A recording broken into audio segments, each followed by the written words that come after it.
What is going on, everybody? Welcome back to episode 5 now of the Brooklyn Nets My League series here on NBA 2K18. Thank you guys for 380 likes on episode 4. Can't say thank you enough. Just leave a like if you guys want to, or you guys enjoy the series, just so I know you guys like it. We did have the trade deadline in the last video. Made one really, I think, well-liked trade by everybody, which was the Ronda Hollis-Jefferson for a first-round pick and Juan Hernan-Gomez trade. But a lot of people weren't too fond of the Bam Adebayo for Spencer Dinwiddie trade. I could see your side of it. I don't think it's too detrimental to realism. Like, this isn't like the most unrealistic trade. I wouldn't say it's the most realistic trade. But yes, in this game, Whiteside is their center. It's not like in real life that he's their guy that they might trade, because I've heard there's rumors, and I think that's what you guys were kind of explaining in the comments, that Bam would be there if they do trade Whiteside. But they already have him. They do have Jared Sullinger. Did they trade Olynyk? I thought they had Olynyk. But, point guard, they do. Oh, they did Fred VanVleet. So, trade didn't make too much sense. I'll take, obviously, responsibility for that. And I'll say it wasn't the most realistic trade. So, I do apologize. But you really can't just turn it back now. So, we're going to act like it was real. No realism, or no unrealism involved. And a lot of people were kind of mad that I sent Jared Allen to the G League. Hey, we added another center. We have a veteran center that's making 16 mil. I think it's best for us because he will be an 82 and 81 overall next year, when if he's up here in the NBA, he's only going to be like a 70, 78, 79. Maybe we'll hit 80. So this will save us, and he's under contract, obviously, for the next 2 years. So it's not like he's going to be like not wanting to sign us. I think he's going to be our starting center next year. It's just he's going to have to be in the G League just so we can pass Adebayo in overall amount. So, a lot of people were also like, why didn't you trade Derek Favors? It was really hard, especially to a contender that would want to pick him up for the realistic part of it, because he's making so much money. Not many contenders have a lot of money because they've spent their money on good players, and that's why they're contenders. So, it's pretty much, that's the reasoning. So, we're actually going to be finishing up the regular season today. I'm going to play one of these games against the Bucks, Sixers, or Pacers. Hopefully, we tank a lot. I'll see you guys around this week, and hopefully, we have a bottom 5 pick, because I really want Williamson or Reddish in this year's draft. Even Barrett, Langford, Lonnie Walker. I want one of those guys. Alright, guys, so we are here. We're still the 13th seed. I don't know how far we could drop down if we look at the lottery odds. We are number 6. So, 6 is not bad. 6 is not terrible. Definitely could be, we could trade up in the draft come draft time, depending on who we would have. Like, Russell, obviously not going to trade him. Mozgov, not really a good trade partner. But having Diallo and having LeVert could maybe make Allen Crabbe a trade partner or a trade candidate to move up on draft night. Wendell Carter Jr., obviously not going to be trading him. Reggie Bullock would not be bad. And Diallo, but probably not going to be trading him. So I'm hoping we go 0-6 to end this season, because I really want either RJ Barrett, Williamson, or Cameron Reddish. So I'm hoping we can get one of those guys. So let's see if we can hop in here in the Bucks game. I'm just going to hop into the closest game. Obviously, I'm going to try to win. I'm not going to try to purposely throw games for bad gameplay. But happy we got blown out here by 30. LeVert dropped 31. Okay. Sixers, you're 53 and 24. Do not beat us. Even though we are on the road this, and it's a division matchup. And it looks like we will pick up the win. So I'm going to hop into this game real quick. We are up by 14 with 3 minutes to go. So we're going to be picking up the dub, unfortunately. Alright, guys. So sorry for, I've been looking at my phone because Brandon Cooks was just traded to the Rams. Pretty surprising trade, not going to lie, for a first-round pick. The Rams are stacked. I kind of like it, too, for the Pats. All right, so we get Adebayo in. Let's get Carter in.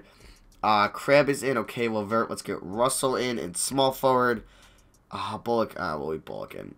Yeah, okay, that's fine. All right. Karis LeVert's got 22 points and 7 rebounds. He, I think, is definitely locked in as the starter next year on how he's played as the starter this year. Crabbe could definitely be, I think, like a 7th man. And Diallo, I don't know, because, yeah, that's why I kind of maybe want to trade Crabbe come trade time, because we have Diallo coming up in the G League, and I think Diallo's going to be like a 75, 76, which is definitely playable. LeVert to the rack. Oh, no, he made that. He's got 24 points. Adebayo's got 16 points and 10 boards. That's going to be a good battle between him and Jared Allen for the starting center role. So we got Crabbe here on Simmons. Davis Burdens on the Sixers. That's an illegal pick. Or a blocking foul on Bullock? Wait, what? Okay. Russell's got 22 points and 14 assists. Carter's got 10 and 6. Carter is also probably the lock to be starting next year. Is this Jawan Evans? Oh, it's probably Tyreek. No way. Good defense, Bullock. If you know you have F perimeter D, did that say? Oh, my God. Kick it a Crab. Let's run a play for Crab to get open on a 3. Let's see what he could do. Try to prove that I shouldn't trade you in this offseason. Which you guys definitely got to let me know what we should do in the offseason, because that's going to be the next video.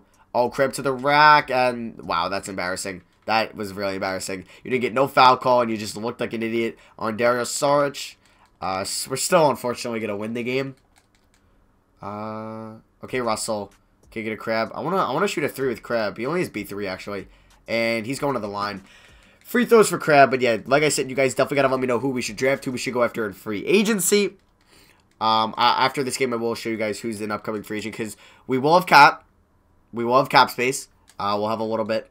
I don't know if we'll be able to trade Mozgov, unless what we could definitely do, if we win the lotto, knock on wood, we get really lucky, we get number 1 or number 2 in the draft. We can trade that pick to move down, but we can also include Mozgov's contract for a team that wants to skyrocket. Like, we could trade Mozgov in the pick for, like, pick 4 and a future pick. And I will definitely take a future first and moving down 3 spots if that means we're getting rid of Mozgov's contract to maybe make a big play in free agency to maybe speed up this rebuild a little bit. I don't know. You guys got to let me know what you would think in the comments below. But we got to get through the draft lottery. You'll see that. I'll show you guys the upcoming free agents after this game. And hopefully we're going to win it, though. I might lose it, but we're not. You going to try to go on the post here or shoot it, Tyreek? Yeah, Crab's perimeter needs a C. I don't know what... I don't think Levert's is anything special, and I don't think Diallo's is anything special. Alright, Crab knocked down a 3, though. But yeah, Crab also has the veteran presence, which we don't have much of on this team, especially with me probably not bringing Favors back. Good stuff, Crab. Alright, guys, so here are the upcoming free agents. Point guard, not looking at. Shooting guard, not really looking at either. Small forward, I mean, like, none of these, like, Ingram, Prince, are not hitting free agency this year. So the small forward market is really just, like, mellow. Yeah. Bogdanovich, Barnes, he's going to go back to Dallas on his player option. These shooting guards, Levine could be a free agent. Really can't move him to small forward, though. Avery Bradley's 6'2", really can't move him to small forward. Same with Lamb. If we're looking at power forwards, Tobias Harris is somebody we could throw 20 mil at to move him to small forward. That is definitely somebody. Millsap, he's probably getting that declined. We could also move him to small forward and give him like 20 mil for 2 years with like a team option involved. Definitely possible. Yeah, we're definitely going to probably be declining that deal. Okay. So, let me simulate the rest of the year, and then I'll talk about every player, and then we'll please... Okay, Levert's hurt, so hopefully that will make us lose games. Please lose against the Wizards. They're a playoff team. Win. Hawks, we're probably going to beat. Okay, let's go. And we lose to the Raptors. All right, so we end up as the 14th seed in the Eastern Conference, which is good because I think we were the 13th at the start of this video. Curry wins MVP. Bagley wins Rookie of the Year. I wonder where Carter was in the rankings. Probably not even top 5, especially because he didn't start. Mirotic, 6th man of the year, obviously backing up the brow. Whiteside, defensive player of the year. So I doubt he's going anywhere in this series. McCollum, most improved. What is this, 2014 or 2015? I don't know why he won it. Holy crap, he improved.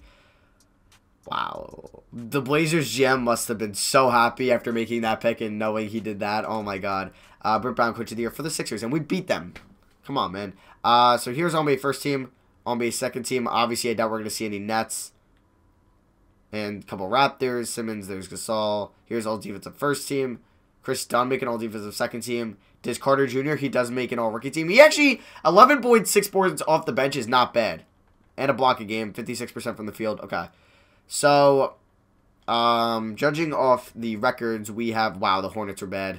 18 wins. All right, judging this, we're going to have the 5th pick in the draft. I don't know if we have the tiebreaker over the Pacers. If not, it's going to be the 6th because Hornets are 1, like projected number 1. Lakers are 2. Suns are 3. Kings are 4. We're either 5 or 6, depending where this tiebreaker is.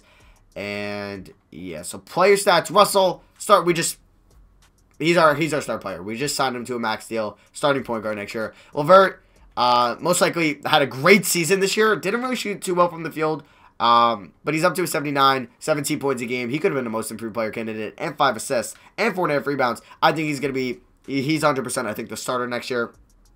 Derek Favors, gone. Going to decline the team option.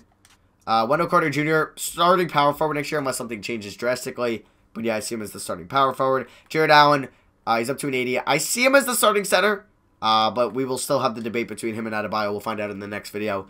Crab, Could be a trade candidate come draft time. You guys got to let me know. Same with Bullock. I don't mind bringing them back. They're both fairly cheap options. So let me know what we should do with these guys come draft time. Adebayo, either starter or backup. Hernan Gomez could definitely be the backup as he's not bad on a cheap option. Definitely could be backing up Carter Jr. next year. And none of the Diallo will probably be the backup shooting guard at a 77 overall. Vincent Edwards was our second round pick this year. Maybe if we do move Bullock, he could be like the 10th man in the rotation, 9th man, but don't really see him. Maxi Kleber, Brian Fords, and Mac won't be on the team. Mozgov, like I said, if we get a top 2 pick, I want to use him to trade down. And Isaac Bonga will be coming up from overseas, and he's a 75 overall. Okay, that makes me want to trade Bullock even more, as he could be a key backup. That's big. So let's see who wins the NBA Finals. We'll go through the draft lottery, all that, up to the draft, and then I will end the video. So it's a Sixer, Bucks, Warriors, Rockets Conference Finals, and it's a Sixer Rocket Final, and the Rockets winning 7 games in what looks like an action-packed finals, which is dope. Player retirement. Here's everybody retiring. No Nets. A lot of young guys actually. Hall of Fame. Vince Carter, former Net. League realignment. We're not adding an expansion team. All right, Jeff Lottery. This is big. This is big. Okay, we are projected number 5. Please, 2K, give me luck. All right, guys. So Celtics have the 7th pick via Sacramento or Memphis. Oh my God, that's the Memphis pick, right? Oh my God, and I think they probably have a top 3 pick from Sacramento. Crazy stuff, Danny Ainge. All right, Pacers are at 6. Please, do not show us here at 5. Please, please. Here it is. Because, guys, this could change the whole series around. Damn it! Most likely not trading Mozgov now. We could maybe trade up to 4 or 3. Alright, so ends up Suns, Lakers. Wow, Celtics still have 2 top 10 picks after making the playoffs, I'm pretty sure. What were they? I don't like how you can't view the playoff picture after the playoffs. But the Celtics were, what, the 5 seed. I don't know how far they made in the playoffs. I don't remember seeing it. And they have 2 top 10 picks. And they're in our division. Wonderful. Okay, so we have the 5th pick in the draft. We need a new assistant GM. Vince Carter. Or Dwayne Wade. Let's get Dwayne Wade. As an assistant coach, let's get one of them. I guess it makes more sense for Vince Carter because he's played here before. His ratings are really bad. Dwayne Wade's are not much. Actually, they're Vince Carter's isn't. I think a little bit better. They're both not very good. All right, we'll give Vince Carter head scout. Let's snag Noah Finley. And we'll keep Kenny Atkinson around. Wasn't a lot he could really do this year. Team wasn't too good. But we'll keep him around. Unless there's like some stud head coach. I really don't want Frank Vogel or Nate McMillan. Don't really see him as a huge upgrade. All right, we get Smith. Did we get Vince Carter? Welcome to the team, Vince Carter. Okay. So, Combine. I won't look into Combine too much. But definitely pre-draft workouts. We're going to be sending, let's see. Point guard's not going to be looking at any. We'll look at Barrett. How tall is Lonnie Walker? 6'4", and 6'3" Kyrie Thomas. Not really looking at any small players that can't really play the 3. But Barrett is 6'7". Definitely small forward potential. Small forwards, definitely looking at Williamson. Dumia, the thing is, he's overseas for a year. Reddish. Amir Kofi, and Kostas Antetokounmpo we're going to look at. Sharif O'Neal we're going to look at. Jared Vanderbilt. Simi Shitu we're going to look at. And we're going to look at Nick Richards, Moses Brown, and Bol Bol. So, the best shooter, Sharif O'Neal's got the best standing 15-foot jump shot. And Bol Bol's is pretty good. Who's got the best college 3? Nick Richards? Okay. What about moving? Cameron Reddish? Okay. NBA 3-pointer Coffee looks good. I'm probably butchering his name, so I apologize. Alright, guys. So that's going to be for me now. Let me know what we should do in this offseason, who we trade and what we doing. I think we could definitely maybe look at like a trade like this, like a Reggie Bullock, an Allen Crabbe, not a Carter, an Allen Crabbe, the 5th pick, and a future second. Definitely should have enough value to move up to number 3. Hornets got messed over. I don't know. I definitely think this is a lot of value for them. Maybe if it's even more better, we would throw in pick 20. That's a pretty big package to jump up to 3. Also depends how the draft goes. If we look at mock drafts, Barrett going number 1. All right, so I'm hoping Williamson or Reddish is there. If it goes Barrett, Williamson, and Reddish, it's going to suck. But once 2 of them go, like say we're in the draft, and Barrett goes number 1, which it seems like it's the consensus, he'll go number 1. say number 2 is Langford, I'll stay put. But say number 2 is Williamson or Reddish, I'm probably going to trade up to the Hornets to snag who might need a small forward, somebody like that. Or if we want to trade all the way up to 2, which kind of makes more sense because we'd be leaping a team that wants a small forward. I don't know why the Celtics don't need another small forward. So yeah, let me know what we should do in the comments, guys. This is a huge offseason for us. Let me know. Thank you for watching. Can we get over 300 likes? I love you guys. See you guys next video. Peace.